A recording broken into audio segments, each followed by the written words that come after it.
This is an iHeart podcast. Guaranteed human. Body Bags with Joseph Scott Moore.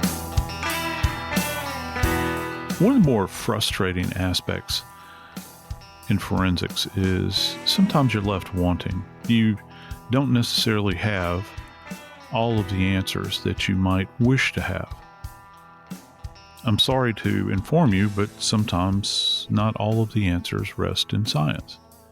Now, we can back up things, we can give you not just qualitative results, but also quantitative results. But it still leaves us frustrated because we don't have that solid foundation many times to rest upon that we can go back and definitively say something is concluded. Some things are never concluded. Today, we're going to talk about an update that we have in regards to the Travis Decker case. More specifically, Travis Decker's murder, allegedly, of his 3 daughters. Coming to you from the beautiful campus of Jacksonville State University, I'm Joseph Scott Morgan, and this is Body Bags. Dave, I have so many people that will approach me. We're just have gotten back from CrimeCon, and again, we're faced many times with the why question.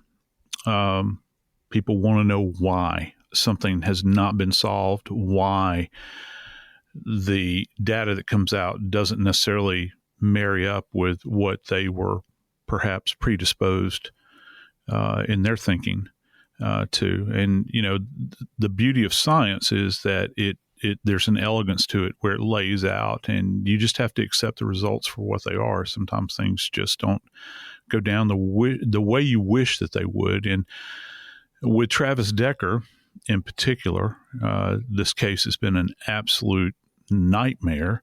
There are people that want answers, and I think primarily, where is he? And it's very frustrating, I think, for many folks, because in his wake, he has allegedly ended the lives of his 3 children and is not being held to account for it, because no one has put their hands on him at this point. You know, this case began, as many cases do, with a divorced couple having children. There's always something, it seems, surrounding whether it's child support or visitation or a combination of the two. And in this case, Travis Decker is former military.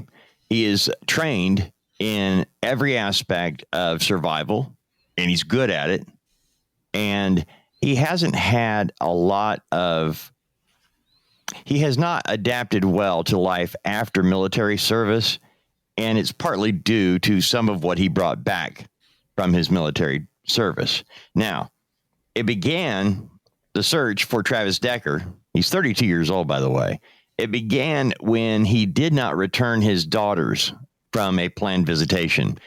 There were very strict rules for how he could have his children with him alone, you know, not having to go where somebody's watching him all the time with the kids, something he had really fought for.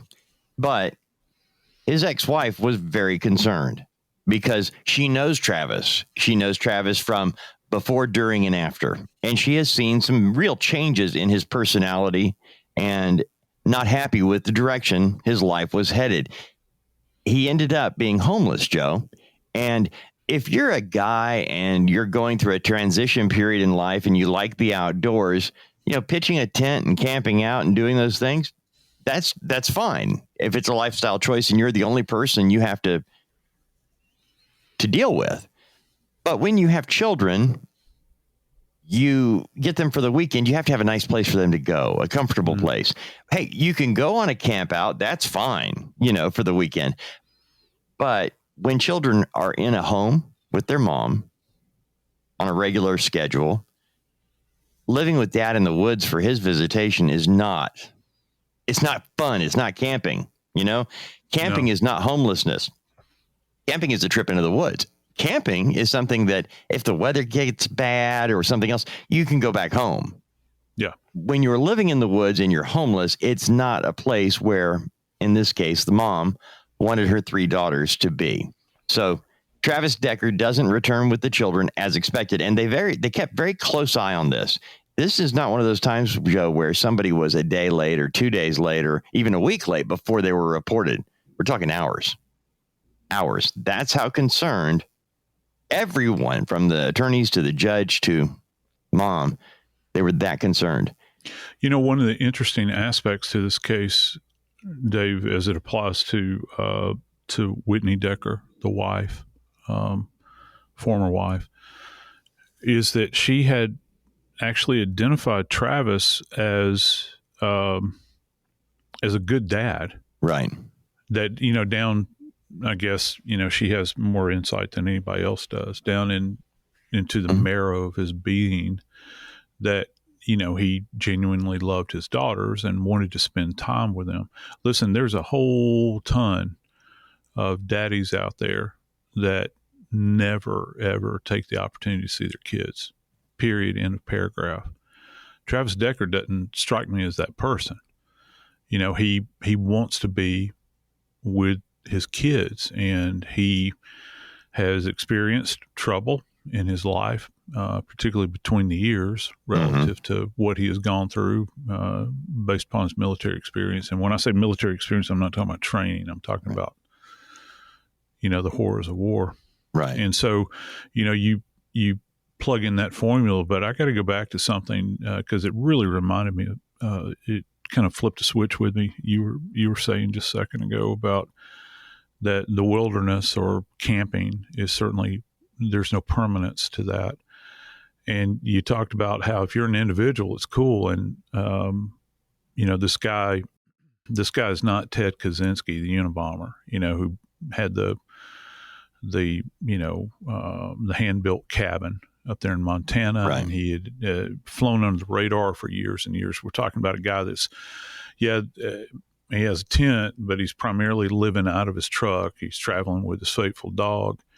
And, I think that pretty much everybody knows my story and your story. We're products. We have had divorces in our life, and it's one of the toughest things you have to go through. How much more so if you're homeless and you're mentally troubled and you've got these 3 beautiful children that you still want to be part of their life. I'm not making excuses for him on any level. I am indicating, I think, that this can be a very frustrating situation for him. And if he's already got issues that he has to deal with, I would imagine there's a lot of shame and regret and everything else that comes along with it. You mentioned Whitney Decker, the ex-wife. Well, when Whitney Decker filed for divorce last year, she actually sought a protection order.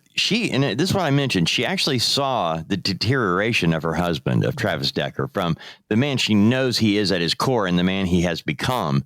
And they were not the same guy. And she actually felt some serious concern over his mental health and the fact that he wasn't consistently taking his medication and some other things like that. Yep. She filed for divorce, citing Travis's instability. She wrote in that divorce paperwork that Decker had a borderline personality disorder and narcissism. Now, the reason we tell you all of these things is background, because by now, for those of you who have followed along, this is a follow-up update show. You know that when Travis Decker did not come back with the children, that they did immediately, they being police and everybody else, began looking immediately. And they found the girls. They found the girls' bodies.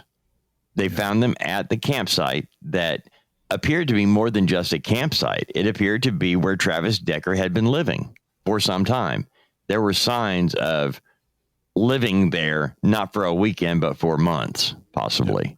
Yeah. And what they found, Joe, at that campsite in these 3 precious little girls is shocking to the heart and soul. And the fact that a guy who is considered a good dad at his core, that he is the only suspect in what took place in the mountains at that campsite. And now the reason for the update is we being those of us who watch crime, we're following the story of the search for Travis Decker, who has been charged in the deaths of his daughters. And we had something come up. The FBI was involved. They found bones. We're talking months now. It's already past that 100-day mark since Travis Decker went missing. He left the girls at the campsite, and we'll go over what he left behind, because that has a lot to do with where we're headed now. Yeah. But finding bones in the woods, Joe, my first thought to you in doing this update is, first of all, when we saw the update, bones found in the woods, and while they're looking for Travis Decker, and they find the bones, and they start calling in 250 FBI agents, special agents pulled from everywhere to do a shoulder to shoulder search for more bones of Travis Decker. So they thought. Now, Joe, you know what it's like in the woods when you're trying to find forensic evidence. I'm wondering how much of it gets trampled on, how much evidence gets lost while you're looking. Yeah, a lot of it does. And being out in the wilderness area is particularly frustrating. I spent quite a number of years tramping through swampland, and you had mentioned shoulder to shoulder. I'm glad you brought that up. For those that have served in the military at any point in time, you do a thing in the military called policing, and policing has nothing to do with law enforcement. It has policing the grounds, is what they refer to it, particularly in the Army. And you stand shoulder to shoulder, and you walk along very methodically, and you pick up any trash that's on the ground. It's kind of like busy work. For these officers or agents that would have been summoned out there along with local constabulary members, if they're working an area, and you have to do it, it's actually a grid search that you're doing. So if you have an aerial overlay of this wild area, which I think is the park where this went down, is like over 256 acres or something like that, some big number like that. You have to break it down into manageable spaces. That's part of searching an area. So, if you might go out there and search a grid. We use grids for all kinds of things in forensics, but the grid searches, when you're doing a search, is much broader than, say, an evidence search, where you have a concentration of evidence and you break an area into, we might have grid squares in a crime scene that might be, I don't know, maybe a foot by foot. That's the size of the grid that you're in when you're down on your hands and knees and you're kind of sweeping things away and collecting evidence.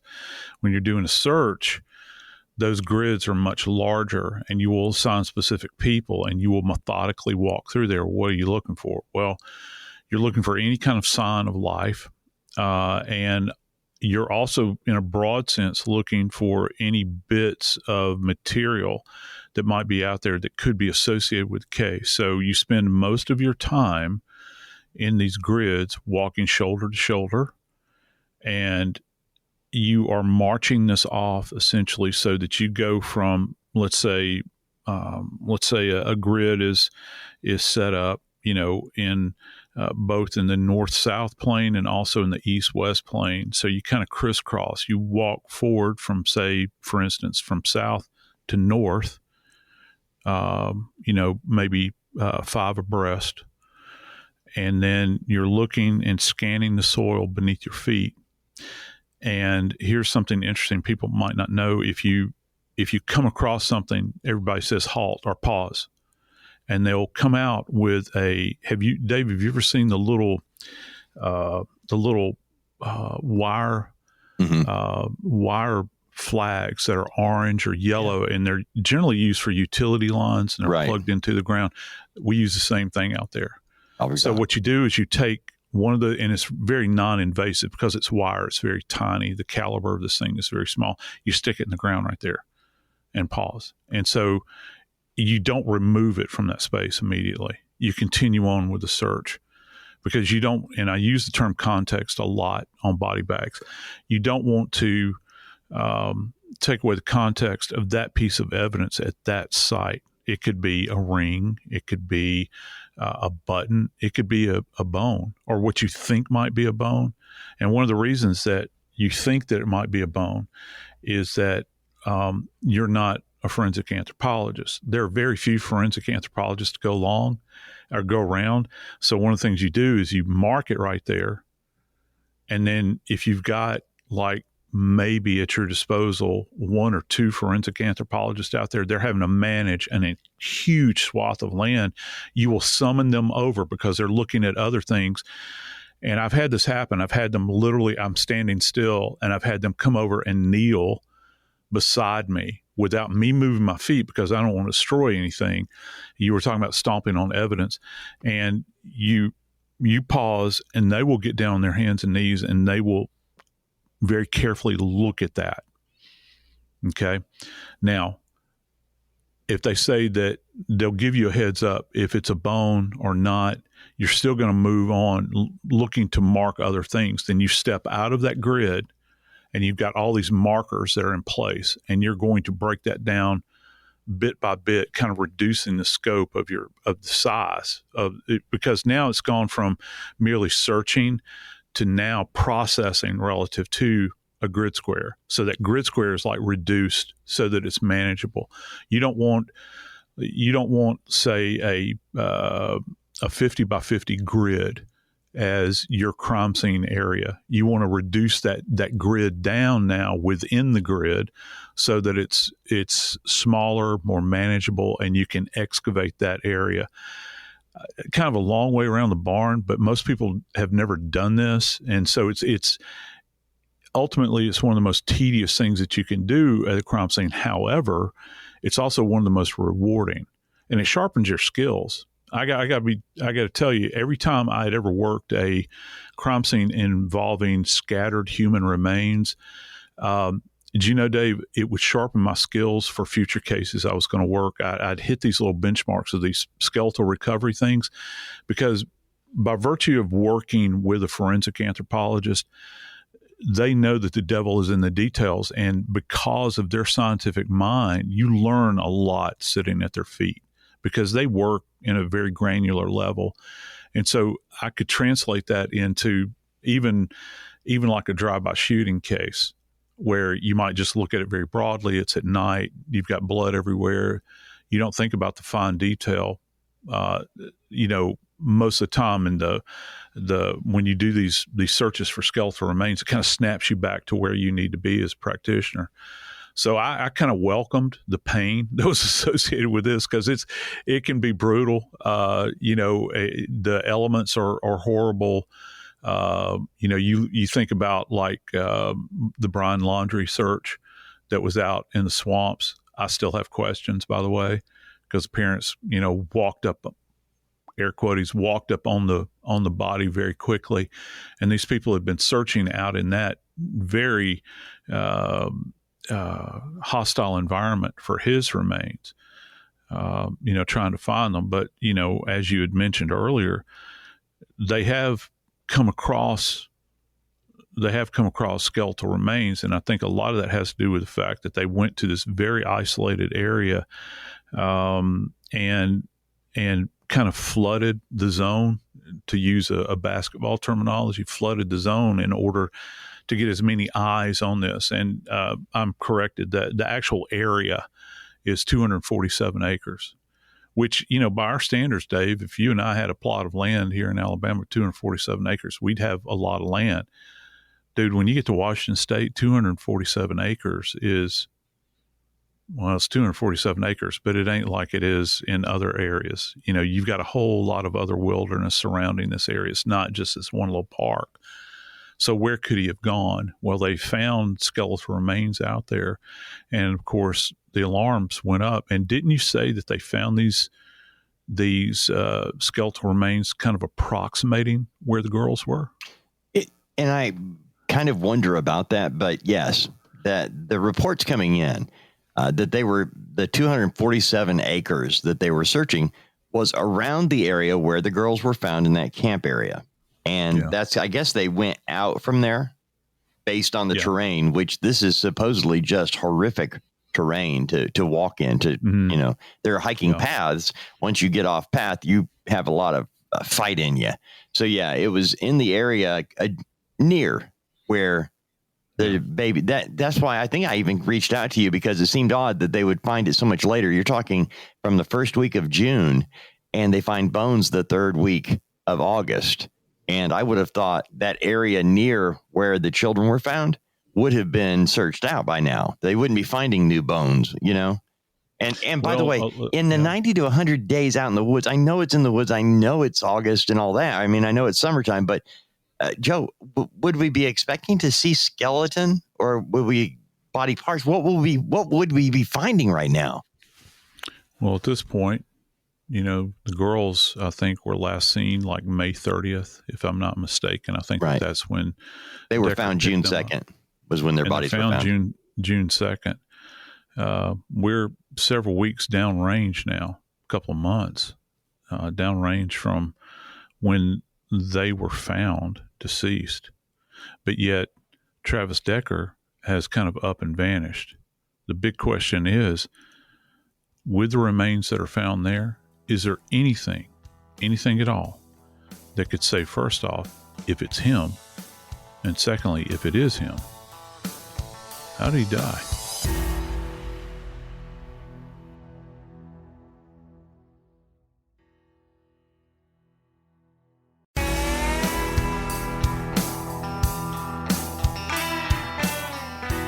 Dave, one of the things about skeletal recovery is that most of us, me included, particularly early on in my career, believed that skeletal remains would be quite striking when you saw them. One of the problems is that after remains have been out in the open, it is quite striking how many times they'll blend into the environment around you, even with surface remains. I don't know if it's a matter that you don't get your eyesight tuned into it, or if there's some kind of natural blending that goes along. Because many times there'll be, let's say, for instance, you have skeletal remains that are laying out on a dirt surface or grass surface. You have series of rainstorms that come through there. Well, everything around that area is going to be splashed with mud. So the bones, even if skeletal remains are there, sometimes they can be concurrently splashed with mud as well. And they're almost camouflaged many times because they'll get this layer of dirt on them. Not to mention the changes in the color of skeletal remains after they've been exposed to the air for a period of time.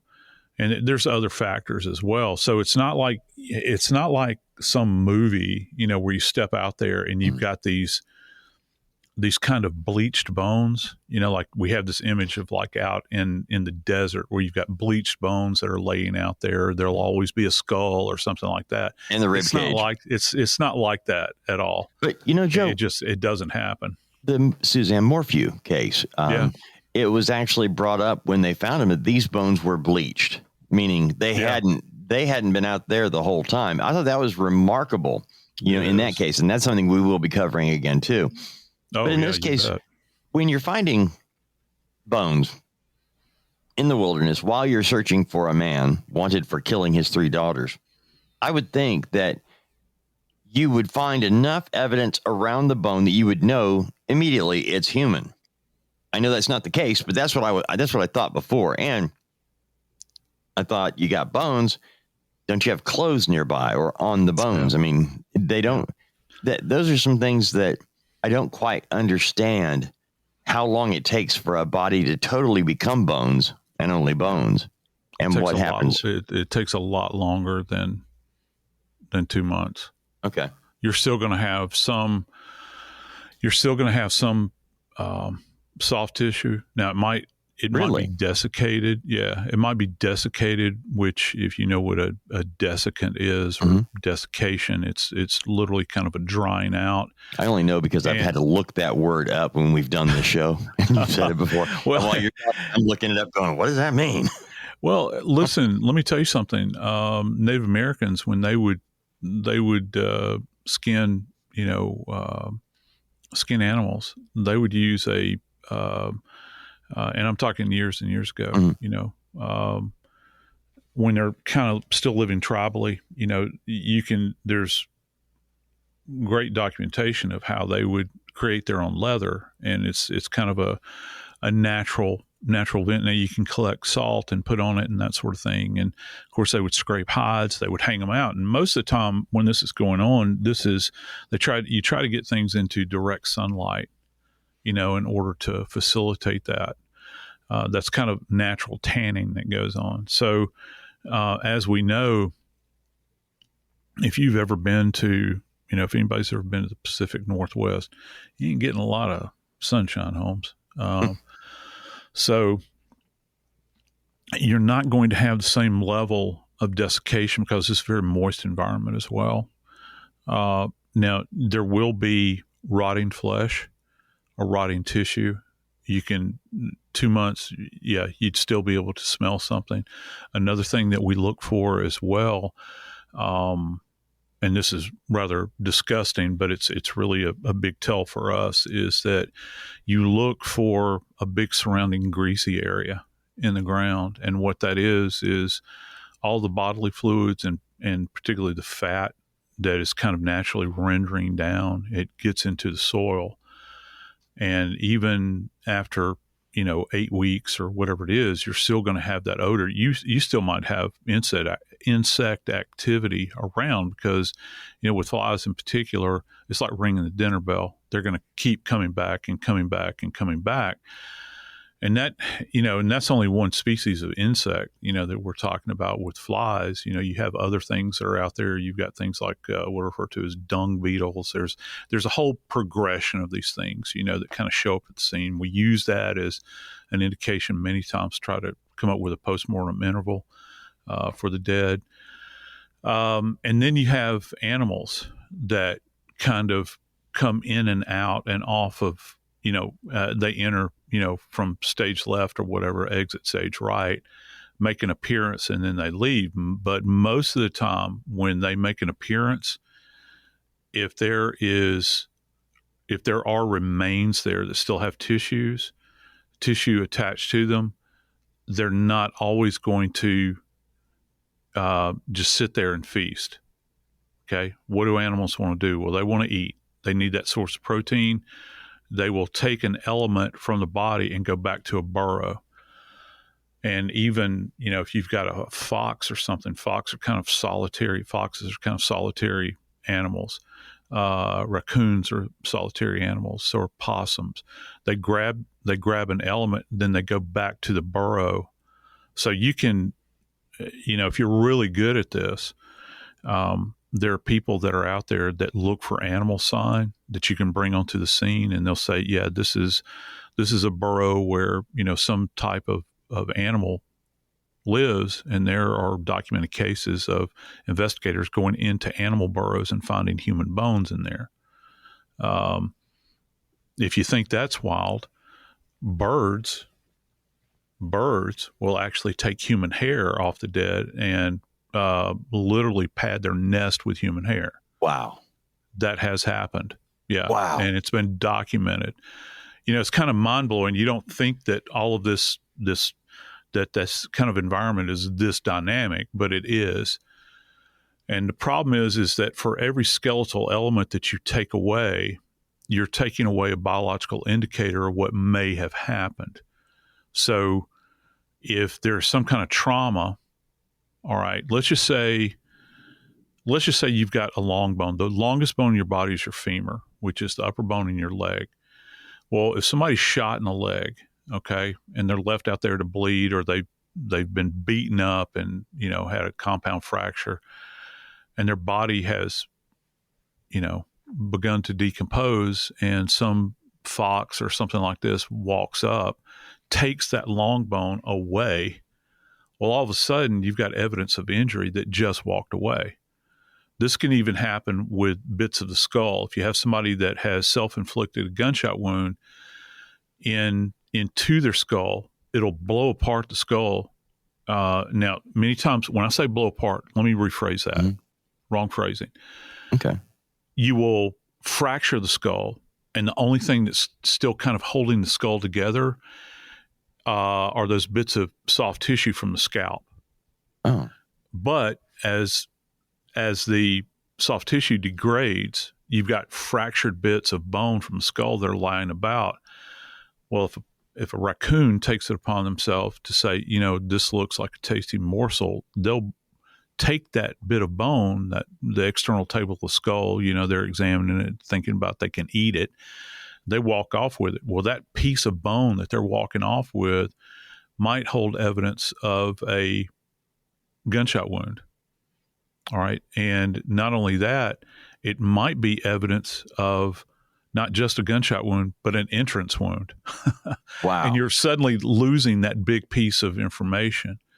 But for these bones in particular, Dave, that they're talking about were found in proximity to where these precious little babies were, you would have a forensic anthropologist out there. Now, off the record, an anthropologist might look at you and say, if I'm hedging my bets here, I'm saying this is not human, but I want to verify. Okay. And you hear that conversation happens a lot. Yeah. So they're not going to put that necessarily in an official report. So the forensic anthropologist has to be at the scene. Okay. Now, you'll call on FBI agents and people that are medical legal death investigators to help you recover the remains. But we are not the people that are actually doing the anthropological exam. That exam is literally going to take place back at their laboratory, where if you get all this, like the skull, for instance, that's why you have to be very thorough. You're going to grab every little bit of that skull and you're going to put it in a paper bag. Okay.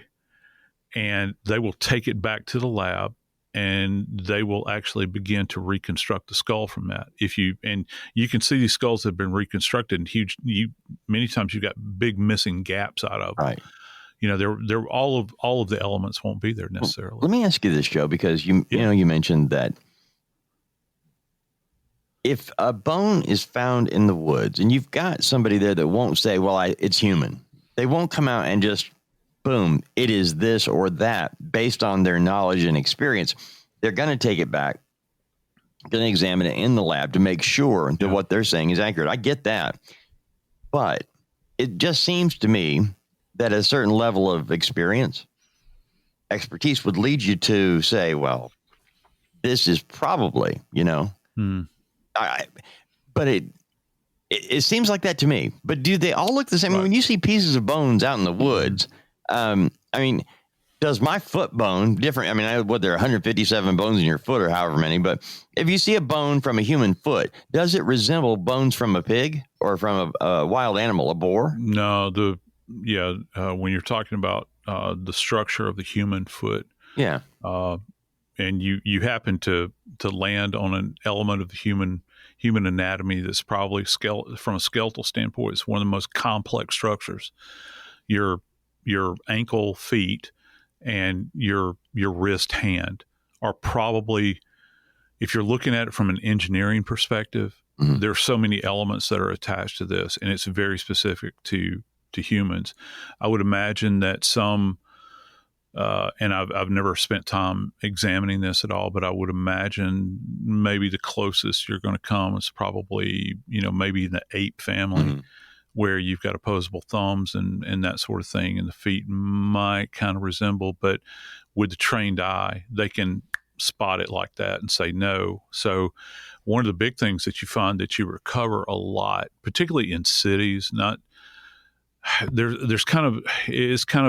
not really complex, but let me just kind of break it down to you this way. If you're in a city, most of the time, bone elements that you find, they're going to come up one or two ways. Either somebody's digging in their backyard or their dog walks up with a bone. Most of the time in cities, in my experience, at least in the South, they're hog bones.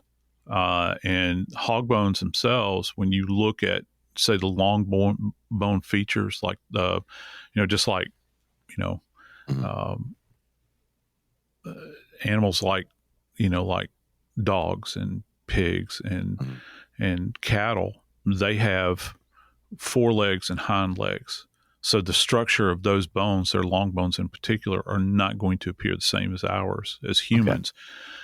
Okay. They, many times, particularly with hogs and bovine or cow bones, they are going to be more robust. They'll be shorter, perhaps, but they're going to be more robust. They're going to be their circumference will be larger. They're having to bear a lot of weight and in kind of a low posture as opposed to us that, we stand upright. Well, most of us stand upright, right. Depending upon how many, Chevises somebody's had. But all jokes aside, structurally, we're just different. And so when you're at a scene, you begin to think about, well, is there any other evidence of human activity out here? Is this so isolated? You want to factor in that circumstance. And then you have to have, as a forensic anthropologist, you have to have an understanding of all the local flora and fauna, particularly the fauna. You want to know what animals might kind of migrate through this area, or it's a hunting area for them, or maybe they have burrows. When you understand the various species, it's not simply understanding, as an anthropologist, understanding humans. You have to understand. The animal activities too. I'll give you a great story real quick. Up at UT, it has at University of Tennessee, where the body farm is, one of the kind of gates you have to pass through in your training. All right,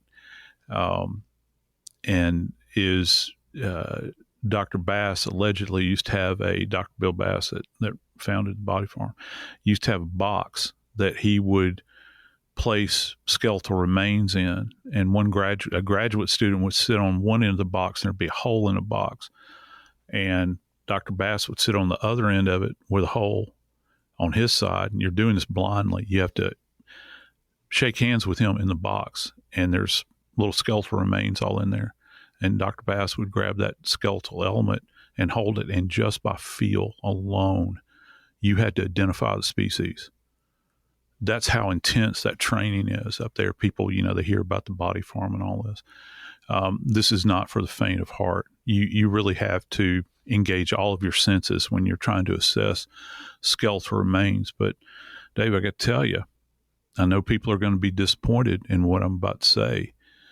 Whoever the anthropologist was that got their hands on this collection, this collection of skeletal remains, dude, they determined that not only were they not Travis Decker, but they're not even human.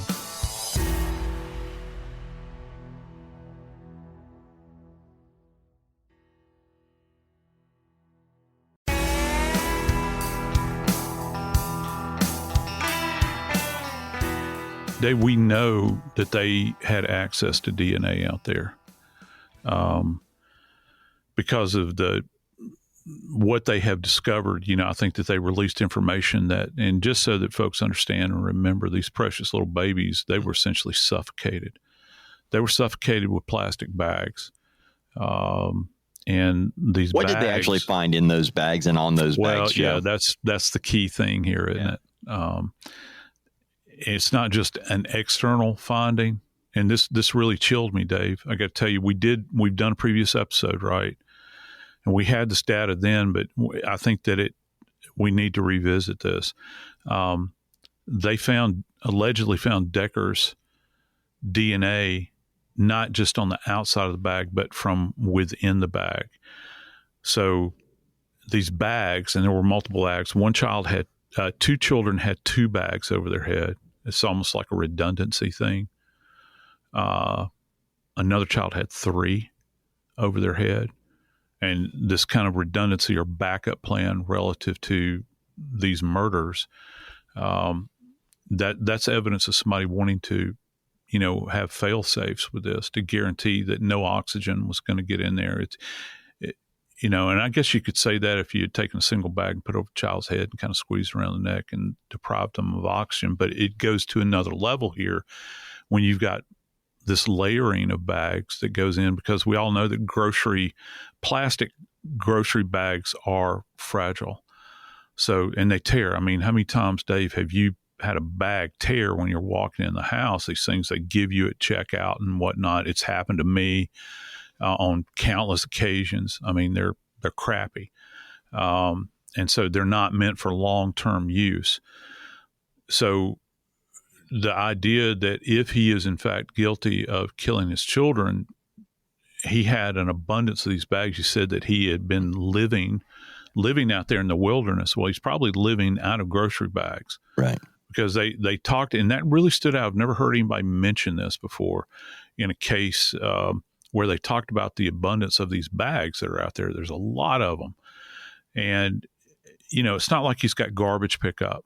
They could come by and pick up your garbage like you're going to push it to the street, waste pickup, all that stuff. So if you have a collection of these bags, every time you go into town or wherever it is you go to go get more supplies, you bring these bags back with you and you retain them because they have other utility. And unfortunately, it would seem that they were literally weaponized. People use that term a lot, but weaponized to facilitate a triple homicide, Dave. Now, Joe, when we went over this, and we talked about his DNA being found on the inside of those bags, and you and I both have a tough time dealing with children that are murdered, especially by a parent. And I think of what happened out in Colorado, where we actually had Chris Watts talking about how he killed his children and what he did with their bodies. And I know that there is evil on planet Earth. Yep. With regard to Travis Decker, we only know what we found at that site. But at that campsite, he left his GMC truck. He said he abandoned it. But on the tailgate, there was blood. Yeah. How I know that they can figure out whose blood it is. Yeah. But I have to wonder, since he suffocated the girls, where did the blood come from? That's a good question, because apparently, if memory serves me, that was his blood that was there. Okay. I think that they identified it genetically. I hope one of those girls kicked the crap out of him. Well, yeah, one would hope that, but he was, and again, to try to frame this thing out, we don't have a lot of data relative to the status of the blood. Yeah. Like, you can have, you and I can sit here and say all day long, we found blood. Okay. Well, how fresh was the blood? Was it, because you can have blood, and for folks that don't know, as blood gets older, when you see it, you come across it many times, it flakes like paint, like old paint. It'll kind of roll up, it'll fracture. You know how paint will fracture if it dries out, and it'll kind of curl up in these little fractured areas. That's the way blood is, only it happens quicker, obviously, than paint does. Was it like that, or was it fresher where, maybe it had clotted up? Okay. Was it smeared? Was it a single contact? Had he drug his hand across an area? Was it dynamic deposition?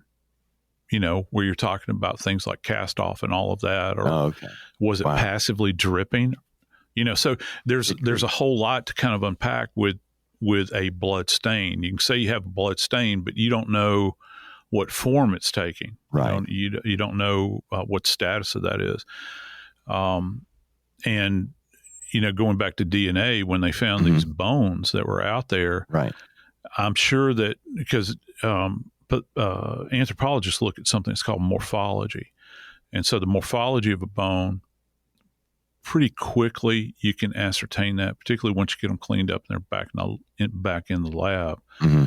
You can say, okay, these are non-human remains. So for people wondering if they did DNA testing on the bone, Maybe they did as maybe a stopgap or just to, because it's a very high profile case. Yes, it is. But an anthropologist worth their salt could look at these bones. My suspicion is in a wilderness area like this, you're going to look at maybe mule deer out in that area. There's a lot of mule deer. You've got elk, Right. but very specific species of elk. I don't know if I'd be inclined to bear necessarily, but you have to understand that this this triple homicide has taken place in the environment, in literally the home of wild animals. If you come to a civilized area, a developed area, you find our remains. They're in graveyards all over the place. Well, animals, don't bury their dead. They're surface depositions of remains. And so it's not beyond the pale that you would walk up on, a skeletonized animal and find it there. It's compelling because it's so close to the bodies. Right. We don't know anything about the age of these remains either. No. So, and I will tell you one thing I thought of, Joe, was when the bones were found, I reached out to you and I thought of all those and met so many of you at CrimeCon. Thank you for coming by the booth or watching Joe on stage is phenomenal. But so many people don't have the ability to go, hey, Joe, what is this? What did they find? And you were like, you pretty much told me, that they already know what it is. They have to confirm. It's like the blood. It looks like something that may be blood, but I'm not saying that's blood. And same thing with these bones. It doesn't look to be human, but we're not even going to say that because, and I'm not knocking this. I think the reason that they let the bone, I think they could have ended the bone issue early on saying, we don't believe they're human, but we're testing. But instead of saying that, they were able to redraw attention back into the case, get Travis Decker's face, because if he has escaped and is out, somewhere, they got another week of attention on his face. They still don't have him. They still don't have his body. And all I was thinking, somebody asked me if I thought he had committed suicide. Like, you realize that when you commit suicide, unless you plan it out when you don't want to be found, you're going into a cave or whatever to hide yourself. Once you're dead, you don't get to move your body, No. So that's why we don't have too many people that commit suicide that we don't find, because they are there. Right. And there's all kinds of haunts and hollers you can go into out there in that wilderness, and, places that would greatly, impede finding someone. I think that at this point, because this is compared to other cases, this is still rather recent. Right. I think that you would still find some semblance of him. You mentioned earlier the smell. You would smell his decomposed if he was around that area. Cadaver dogs would too. And I understand that they've been kind of pumping them through there, or they had been. I think they kind of backed off. And to your point, having so much experience with media, Dave, you understand that cycling through this thing and getting him back out there, the fact that they found these bones and they could write articles about it, it does cycle him back into the media. Because, look, I do know this. I know that Travis Decker, he's not there. He's not in that space. He is somewhere.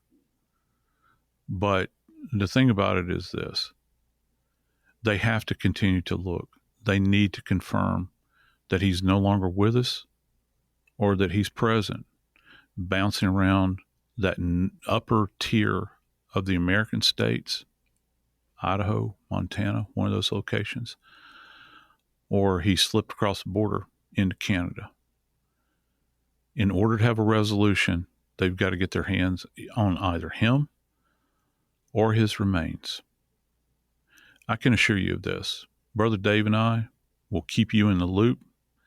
Any further information that comes out about this case, we're going to talk about it. And you know why we're going to talk about it? It's not because of this man. It's because of these three precious little souls that are no longer with us.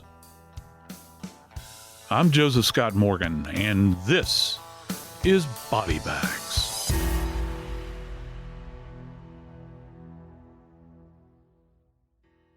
This is an iHeart podcast. Guaranteed Human.